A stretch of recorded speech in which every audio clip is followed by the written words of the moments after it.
Hey, everybody, and welcome to this edition of the Politically Incorrect Podcast. I'm Jim Williams, flying with my co-pilot, the one, the only, Alan Steinberg. This week, the big headline came when Amazon decided that the new headquarters for their East Coast operation would be New York City and Washington, D.C. Alan, I got to tell you, I can't frankly say that I was surprised, but it definitely did cause a little bit of controversy in both areas and, of course, around the 18 cities that didn't win.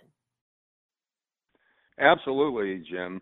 Although, in my view, and I don't say this with the benefit of hindsight, I felt this way all along, these headquarters, HQ2, were destined for New York and Washington for one reason that you've often pointed out in various appearances you've made.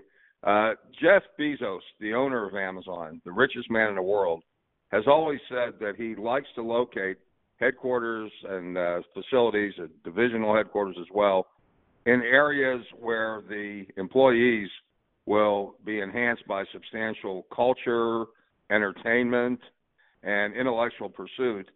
And you can't find two areas in the country, two metropolises, that have more of these opportunities than New York City and Washington, D.C., and the Washington area. However, the losers may not have lost. I'll tell you why. Jeff Bezos, in the course of gaining information in terms of negotiating for subsidies and all the rest, he obtained information on the infrastructure of all the contestants. He's not done. He is going to have additional facilities built in the cities that put forth bids. An example is Pittsburgh. He hasn't said this yet, but I would be willing to bet a substantial amount of exchequer that Pittsburgh will get an R&D facility because it's ideal for that. You have two leading universities there, the University of Pittsburgh and Carnegie Mellon. And now when Bezos goes to negotiate with Pittsburgh, he knows exactly what he's dealing with. That's why Jeff Bezos, the book, The Art of the Deal, should have been written by Jeff Bezos. It should never have been written by Donald Trump, who was a deal maker, something of a joke. Now, at the same time, there are winners and losers from the awards of these facilities. In New York, for example, the city I'm most familiar with, in New York, if you are a property owner, either in Queens or on the Upper East Side of Manhattan, where I have relatives who live, you have really made out. My feeling is that the value of apartments in Upper East Side are going to probably double within the next 2 years.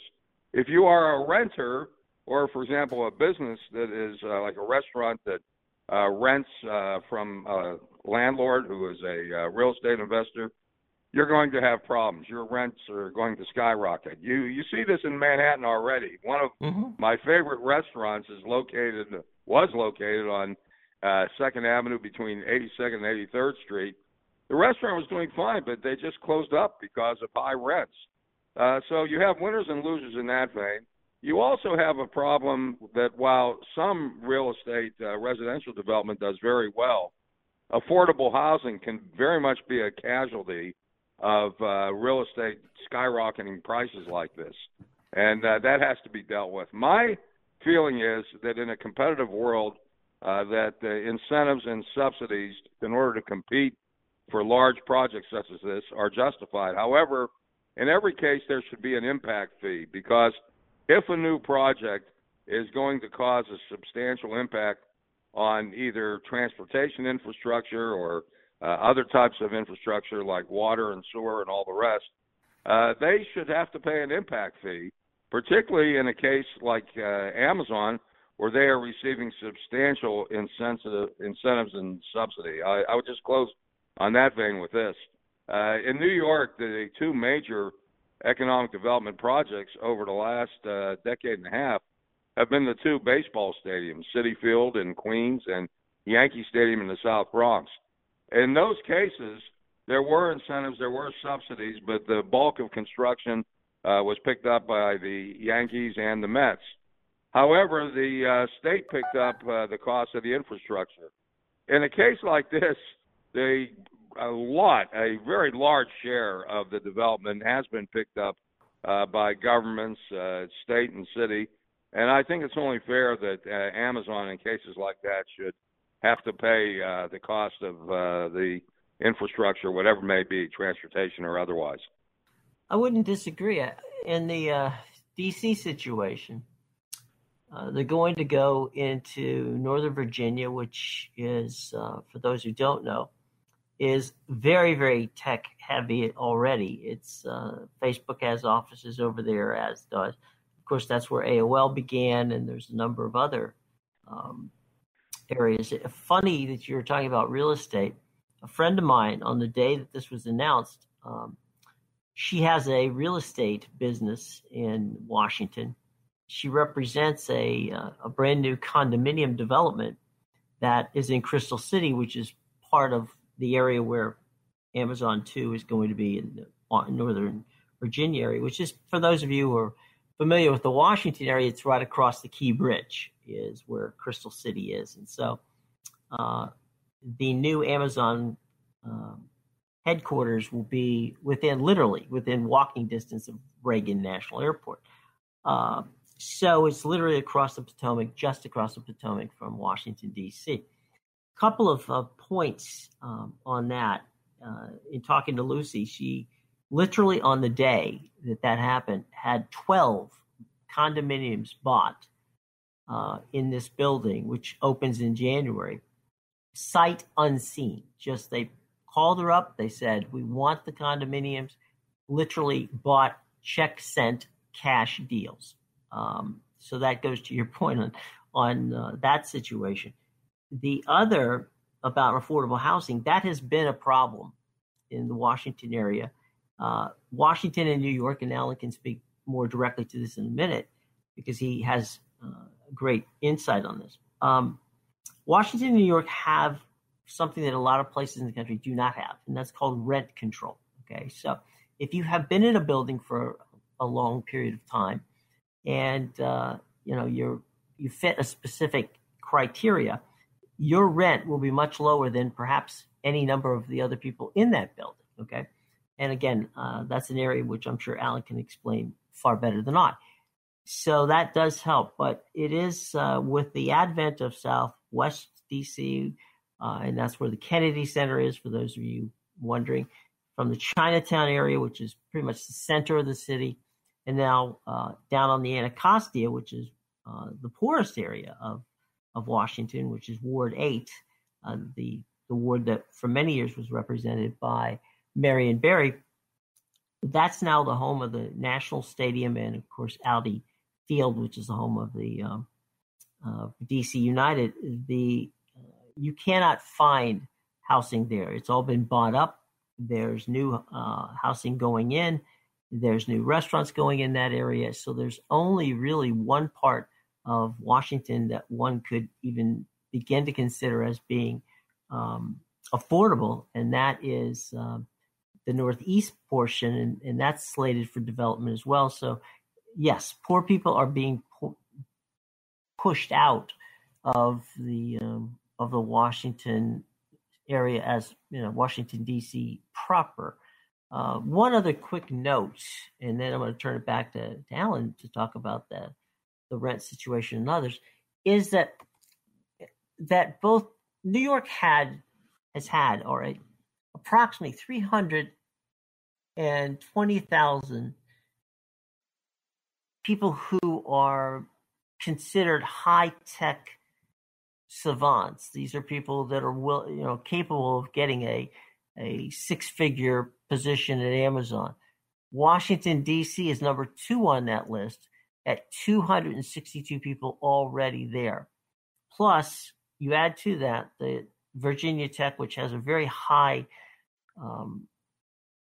credibility rating among the folks in the tech quarter, has expanded their Northern Virginia campus to become an incubator, which was right in line with what Bezos wanted. So, Alan, if you take, New York and Washington together, you're talking well over 500,000 people in a job pool who could walk in there tomorrow and automatically be plugged into something, that, dwarfs Los Angeles, San Francisco, Chicago, and any of the other big cities that were left on that list. So let me turn it back to you for a little bit of that rent control situation, how that works, and also to talk a little bit more about your point having to do with recruitment of Bezos and his team. Yes, I can address both points. Rent control has a negative impact on affordable housing as well. As you point out quite accurately, for the older units that have been around a long time, rent control was implemented in Manhattan in particular over a period of some decades, the 40s, the 50s, the 60s. And people who have lived there, who've been grandfathered, so to speak, are living on rents which are relatively low as compared to the rest of the city. However, as a result of rent control, you've had landlords who have converted rental units into condominium units. And that reduces the available supply of rental units. It's had a very major negative impact on that. That actually came up in one of the mayoral races where the candidate was none other than the late revered William F. Buckley.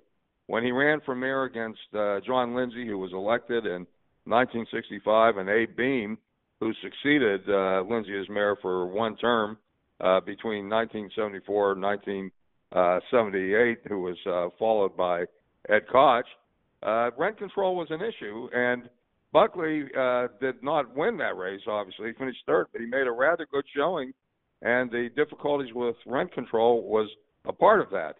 But in the area of New York that will be most seriously affected positively and negatively by the facility out in Long Island City, the bulk of the units there, or at least a great portion, are condominium apartments.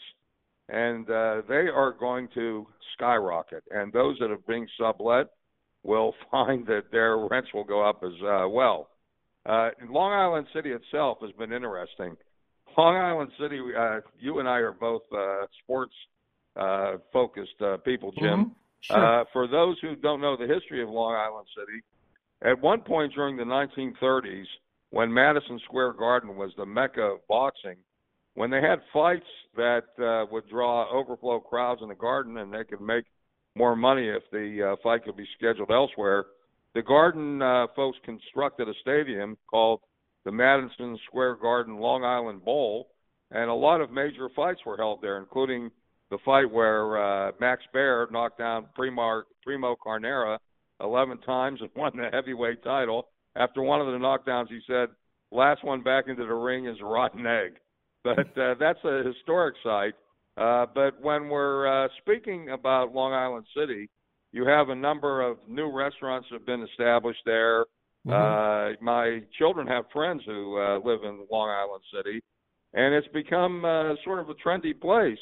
But the restaurant owners are going to find themselves paying higher rents, I have no doubt. In terms of recruitment of employees, professional employees, which you quite accurately point out as a major consideration for entrepreneurs like Jeff Bezos, you're absolutely correct that the availability of high-end professionals, engineers, computer technicians, and also salespeople is greater than places like New York and Washington, D.C., metropolitan area, than in other areas of the country.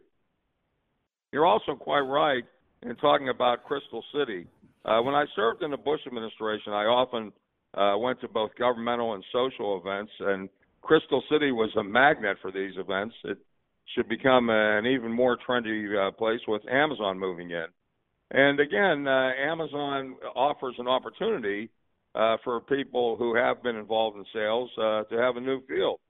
However, one thing that has been associated with Amazon is the notion of creative destruction. I'll take the creative portion first. Okay. I benefit from Amazon because I am a huge consumer of books on history, political science, philosophy. And I used to go to places like Barnes & Noble and Borders to purchase my books. Now I order everything through Amazon. I feel almost like I'm an investor in the company. I find that Amazon is convenient. Shipping costs are very, very low. And I never buy a book in a bookstore anymore. On the other hand, comes the destruction part. Amazon's entry into the book industry forced Borders out of business. Borders used to be a great place to go buy a book and get a coffee, get a dessert. Borders isn't around anymore. And Barnes & Noble has been seriously diminished. They have survived largely because they developed their own nook for online purchases. So that's a perfect example of creative destruction. Now, creative destruction goes on in the economy all the time. Whether it's a good or bad thing, it's inevitable. You might say that Amazon has accelerated the pace of creative destruction with positive creative impacts and negative destructive impacts. You know, it's funny. I know a lot of people who have small business stores, right? They are part of the Amazon Partners Network. They have become quite wealthy and quite successful because they are able to compete with the larger brands, in large part due to the fact that they don't have to be in the brick and mortar business to get their product to market. And that has been something that has helped, Amazon get a market share. The other thing, to your point about the destructive aspect of it, there are, I can't tell you how many small businesses, mom and pop little shops that are around, in almost any city in the country who are hurting desperately because, you can buy things so conveniently from an app on your phone without ever leaving your house or car or for that matter, if we're on the train. I mean, we can make purchases anywhere. So yeah, there's a good to it. There's a bad to it. Let's talk a moment about corporate welfare. Okay, there of the 20 cities in contention for headquarters 2, by no means was either New York or Washington the best quote unquote deal for Bezos when it came down to corporate welfare. And you have a good story about Governor Cuomo, and I'll lead you into that one. I'll take the Virginia side when you finish up. Well, Governor Cuomo felt that this was something that would benefit New York City, New York State highly, and he was out in front early. And he was very forthright in terms of incentives, but he also knew that he had something that Bezos wanted badly, and it's what I alluded to before. And that was the availability of culture. New York is a world-class leader in terms of culture and entertainment, and also location of key universities like NYU, the city university system in New York is a great marketplace for Jeff Bezos to go to recruit young professionals. And so he knew all this, so he didn't have to make as extensive an offer of subsidies and incentives as other municipalities had to make, because I think he knew all along that New York City was in the driver's seat. Yeah, I think there's no question. I think that the same thing happened in Crystal City in Northern Virginia, because many of Bezos's friends, are there. I mean, he knows the companies. He knows what goes on out there. He knows that that tech corridor has been likened very favorably to Silicon Valley East is the nickname for it. So it made a great deal of sense for Bezos, and the state of Virginia gave up a lot, but nowhere near what I've seen in the proposals from many other areas where they basically would have given twice as much as New York or Washington in the way of corporate welfare, if that's what you want to call it. I choose not to, because I think it's investment. And I do believe that the winners of these two Washington and New York are winners because A, of talent, B, of location. But Alan, you have a very interesting thought on the losing cities. Well, yes. For example, Pittsburgh. They provided a lot of information to Jeff Bezos in the context of making their bid. Now, Jeff Bezos isn't finished yet. Jeff Bezos is going to go out there and invest in ancillary facilities. I also, if I can backtrack 1 second, Sure, Jeff Bezos has homes in New York and in the Washington area, so right. you can't he eliminate that as a factor. Yeah. You can't eliminate that as a factor. No, like I said, he owns the Washington Post, so Well, absolutely. So he more or less does not get involved in the day-to-day operations at the Post, but it is, as you point out, a major investment for him. Donald Trump complains about him, but he's really off base in making Jeff Bezos a target for his complaints about the press. Jeff doesn't get involved in the editorial nature of the Post. It's just been a good investment for him.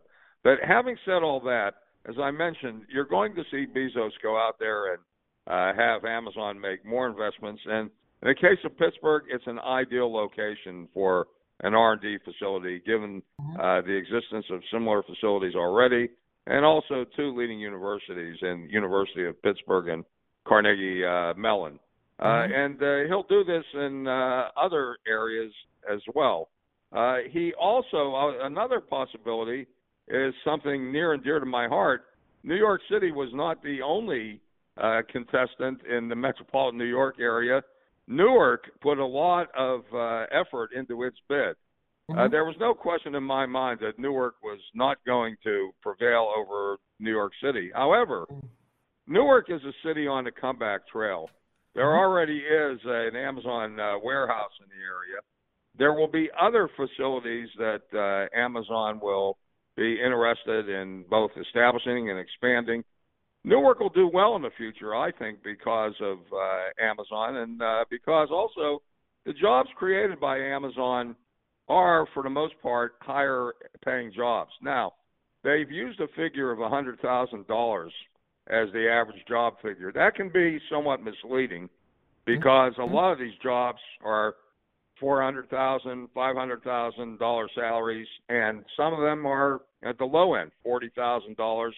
But even so, a mean figure like $100,000 is substantial. And on the whole, in terms of the pure economic impact, in terms of creating higher-end jobs, which all the various jurisdictions and municipalities in the country emphasize, that on the net, Amazon is a positive. The negative factor, I think, is more in the area of small business impact and in terms of real estate. Positive for owners, negative for renters. Right. Alan and I will be back with more of the Politically Incorrect podcast right after these words. Sling TV is America's #1 live television streaming service, and I'm here to tell you that I am proud to be a slinger. That's right. Slinging is about breaking norms and connecting people with TV that satisfies through choice and control at a reasonable price. It is a way of life. Anyone can be a slinger. I invite my friends to enjoy the choice and control that only Sling TV can offer. Hey, millions are doing it, folks. You want freedom, right?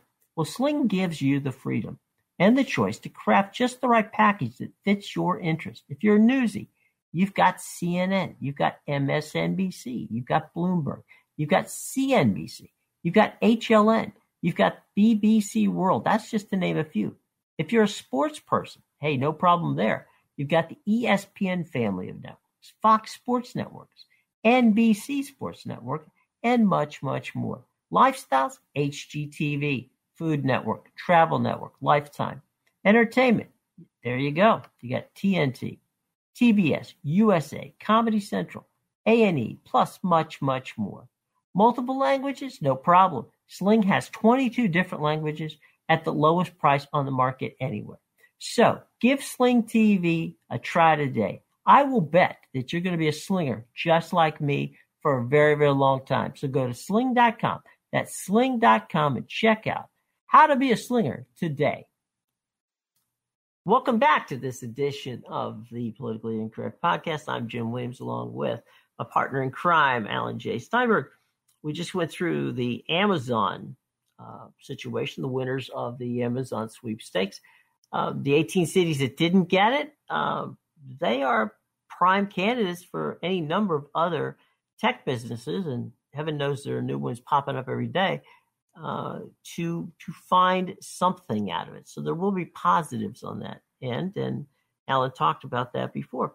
Alan, before we put a button on this and move on to a couple of other topics, any thoughts about the impact of Amazon proving that tech companies are now the GMs of the days when we were growing up, or the Bethlehem Steels, or the major corporations that have impacts on how we live and how we consume, anything from, in this case, you can pretty much buy automobiles online. You can buy anything online at this point in time. So I think the dynamic has changed, and I think that's why these 18 cities, while they may not get the money from Amazon, there's so many other areas, and Jeff, for all intents and purposes, did the footwork for them.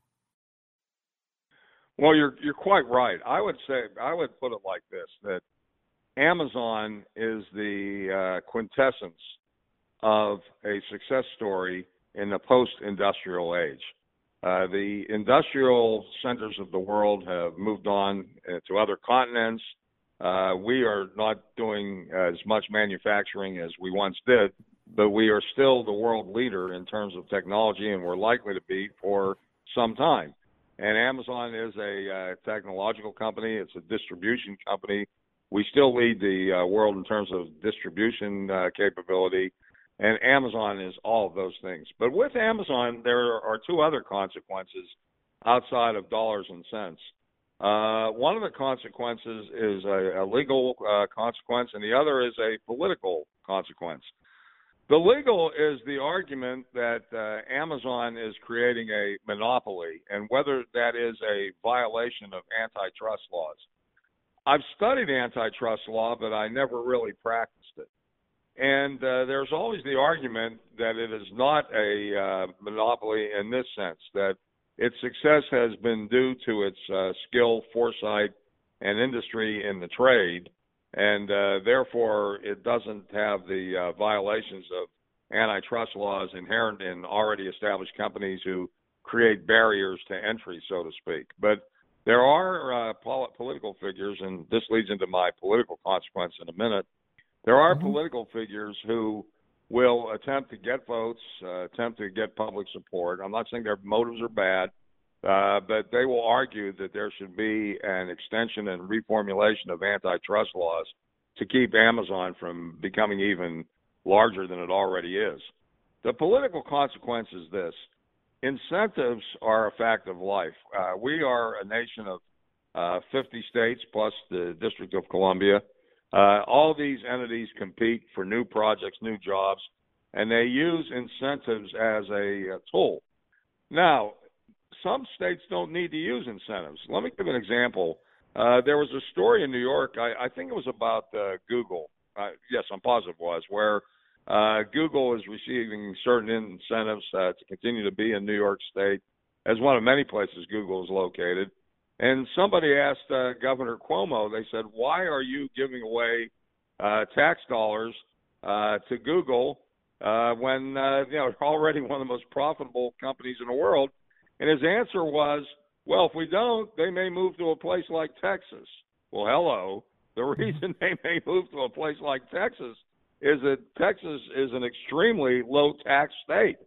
So the argument is that in order to compete for new businesses, it's more important to lower taxes in general than to provide incentives.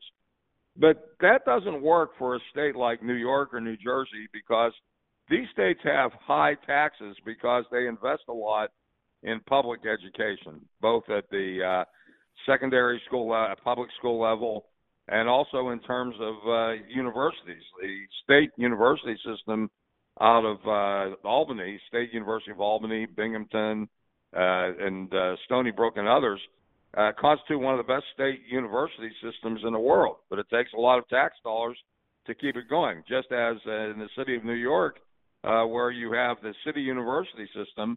At one time, CCNY was called the poor man's Harvard. A lot of people who could not afford to go to a place like Harvard, some of the great intellectuals in the Western world, went to City College of New York. So lowering taxes is not such a viable opportunity. It's not such a viable path for states like New York, New Jersey, and even California. So they have to compete with incentives, and that's likely to stay that way. However, this leads to a political divide. In the Democratic Party, which is now really on a hot streak nationally, Donald Trump has done a lot to destroy the Republican brand, and it was not just a blue wave in a recent election, it was a blue tsunami. But among Democrats, there will be this substantial divide on a lot of issues between progressive Democrats and mainstream Democrats. The progressive Democrats like Alexandria Ocasio-Cortez have already gone out and decried what New York State did in terms of providing incentives to Amazon. She has criticized the state bitterly for this, and also she's criticized Mayor de Blasio, who is thought of as being a progressive Democrat, but not on this issue. So she's been a bitter critic, while mainstream Democrats have said, hey, we're all about economic growth. We have to have these incentives. So you have the legal consequence, you have the political consequence. And, Jim, as you and I go forward, we're going to find a lot more consequences, positive and negative, resulting from this historic transaction. Absolutely. Tell you what, you want to have a little fun? Let's play a lightning round. I'm going to give you some things that happened this week, and I'm going to get your comment on it, okay? I'm ready to go. All right, here we go. A lot of people out there do not know, but this past week was the week when the new people who just got elected to Congress or the Senate come to D.C. for what they call orientation. And that's always a lot of fun. But one of the things that came about, and I had an opportunity to talk to a number of the new folks who actually were guests here on the Politically Incorrect podcast, as most of you know. And to a person, they said that they came here to do three things. One, to craft meaningful legislation. Two, to work in a bipartisan manner. And three, to dial down the rhetoric in Washington. And God love them all if they can do that. Alan, my point to you in the lightning round is, can you name 2 or 3 pieces of legislation you think that, from a bipartisan standpoint, can get done in, say, the first year of this new Congress that will be coming in on January 1st? I'm skeptical, particularly on one piece of legislation that normally could be done in a bipartisan way, and that is infrastructure. Both parties recognize the need of that. However, the Trump tax cut is already resulting in a deficit projected annually of $1 trillion. So when you have $1 trillion deficit, where are you going to get the money for badly needed infrastructure? That was something where the Republicans made a very bad choice, and they gained nothing from that choice in the recent election, where they were just overwhelmed in the House of Representatives. I am really skeptical that there is going to be an area of bipartisan cooperation. There may be some cooperation in terms of the criminal justice area, like the recent reform legislation, but nothing that major. Plus that, Donald Trump's whole political strategy is to provoke conflict, to create polarization, to be able to rail against the do-nothing Democrats. So I don't see where they're going to have a cooperative White House in terms of anything they may try to do. Let me ask you about this one. There's a guy who has been someone who I have very long time revered as a reasonable person, as someone who I like as a as a legislator. I don't always agree with how he works, but he always gives me straight up answers, and never have I ever had a conversation with him where I haven't learned a little something while at the same time, as I said before, found straight shooting. And that's Lamar Alexander, who was a senator from the great state of Tennessee. He's a Republican, for those of you who don't know. He and Patty Murray had a compromise of how to repair the ACA that was ready literally 5 minutes after John McCain's famous thumbs down vote on a very warm, very late July evening. And I can't forget being there watching John put the thumbs down on it. And I got to think that with all of the incoming congressional people pushing for an ACA repair, and with the potential of skyrocketing prices, plus the hoping to keep pre-existing conditions in a reasonably affordable way, that perhaps healthcare might get that. Because one thing we know they're not going to do is they're not going to repeal and replace it, because that train pulled out of the station ain't coming back. So any thoughts on that, or are you still not so bullish on them passing anything? Well, the problem is, Jim, that you're making too much common sense. Sorry. What you say is totally commonsensical from the standpoint of good policy and even good politics, but Donald Trump doesn't think that way. He will be concerned that the Democrat majority in the House and the growing segment of new members of the United States Senate over the last few years on the Democrat side, even though they're a minority, he's afraid they'll get the credit. And so he is going to be very reluctant to sign on to anything.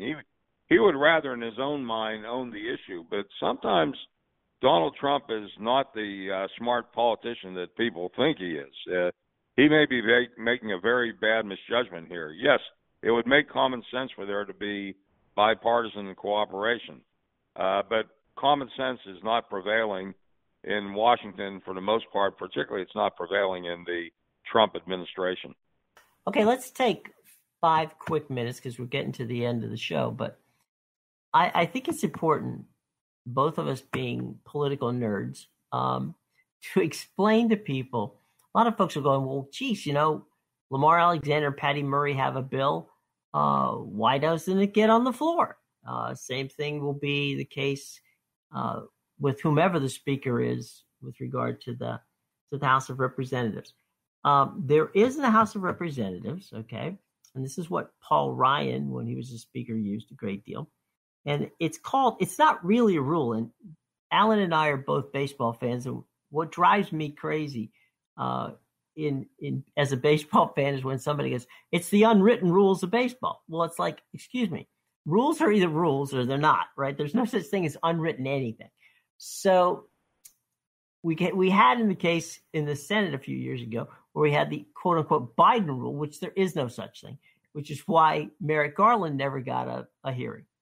So now in the House, there's what's called the Hastert rule, which is the majority of the majority. And simply put, that means that whoever's in majority, in this case, it was the Republican Party, if they can't come to a consensus on whether a bill is worthy of coming to the floor, then the House, the Speaker of the House, will not bring it to the floor. So for those of you who are not political nerds like Alan and I, it is the Speaker of the House, the Democrat or Republican, and the President of the Senate, majority leader of the Senate, in this case, Mitch McConnell, they decide what legislation either makes it to the floor for a vote or doesn't.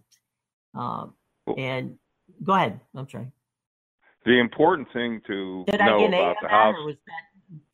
Did I get an explanation, or was I missing something there? No, you received an A+. Thank you, sir. But you would have received an A++ for one additional factor.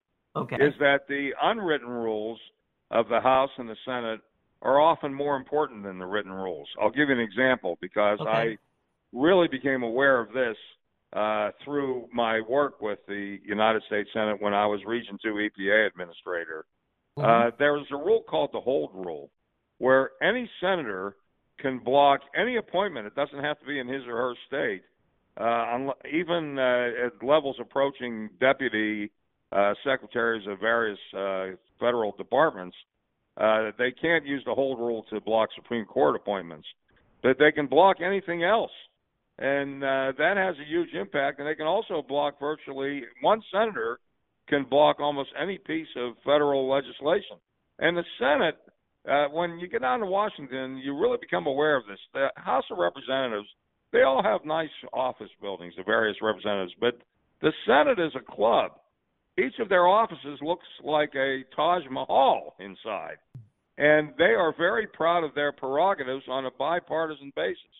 So you will not see the Democrats challenging the majority leader, Mitch McConnell, in terms of these unwritten rule prerogatives. It just is not going to happen. But you're absolutely right about the impact of these unwritten rules.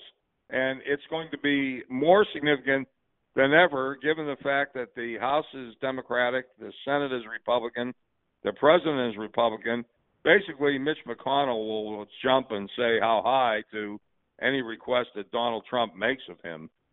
So that's why I'm so pessimistic about anything getting done. Okay, well, I'll tell you what. Let's wrap with this famous line, which I always thought was quite interesting. It was someone who I had great respect for. I know you respected him as well, a former senator from the lovely state of New York, Daniel Patrick Moynihan, who once said that most senators get up every morning, look themselves in the mirror and say, "Good morning, Mr. or Ms. President." So that gives you an idea of the egos of those who take the job of Senate. Well, I'll tell 100%. You what, we're going to have a lot of fun. We'll be back with some closing thoughts right after this. You're listening to the Politically Incorrect Podcast with Jim Williams and Alan Steinberg. Sling TV is America's #1 live television streaming service, and I'm here to tell you that I am proud to be a slinger. That's right. Slinging is about breaking norms and connecting people with TV that satisfies through choice and control at a reasonable price. It is a way of life. Anyone can be a slinger. I invite my friends to enjoy the choice and control that only Sling TV can offer.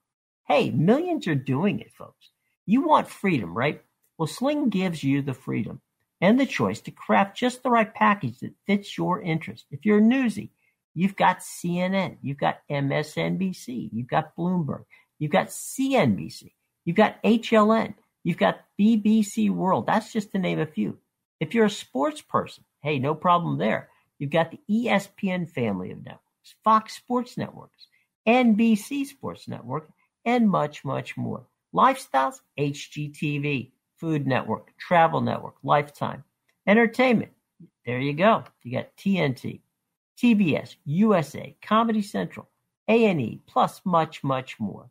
Multiple languages? No problem. Sling has 22 different languages at the lowest price on the market anywhere.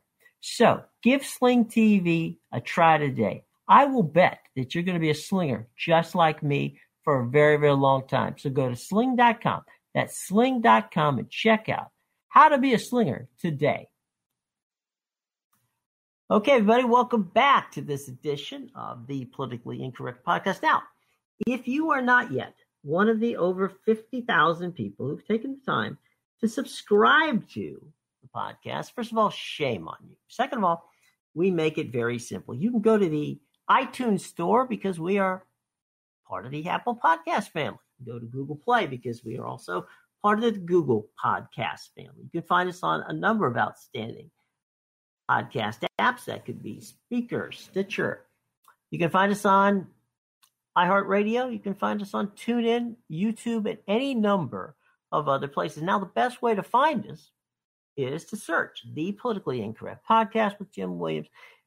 Then hit the favorite button or the subscribe button, and we'll have a brand new edition of the podcast sent to your tablet or to your phone or to both every week so you won't miss a single moment. So please go out there and take the time and do that for us today. All right. Okay. By the way, if you have any questions you might have having to do with the podcast, you can hit us up on Twitter at JWDC, or you can send us an email at JimWilliamsMedia.com. That's JimWilliamsMedia@gmail.com.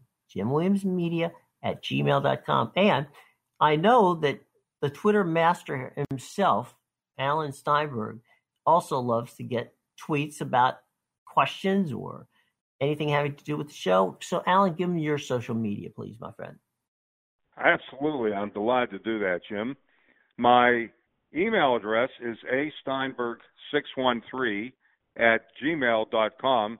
The significance of 613 is that is the number of commandments in the Torah, the 5 books of Moses, and I have to somehow aspire to observe them more completely, so that's in my email address. My Twitter handle is @asteinberg613, and my Facebook page, I'm very active on Facebook. It's Alan Joel Steinberg. I use the middle name that my wonderful late parents gave me, Alan Joel Steinberg. Outstanding. Well, folks, that does it for this week's edition of the Politically Incorrect Podcast. Now, we hope and wish all of you a very safe and very enjoyable Thanksgiving week, and we'll be back next time as we will reflect, I'm sure, on what's going on in the week in politics. And one thing I can say with almost absolute total certainty, we certainly will have no problem with our Thanksgiving leftovers when it comes to something to talk about next week. So have a very safe and a very happy Thanksgiving. For Alan J. Steinberg, I'm Jim Williams saying thanks for joining us right here on the Politically Incorrect Podcast.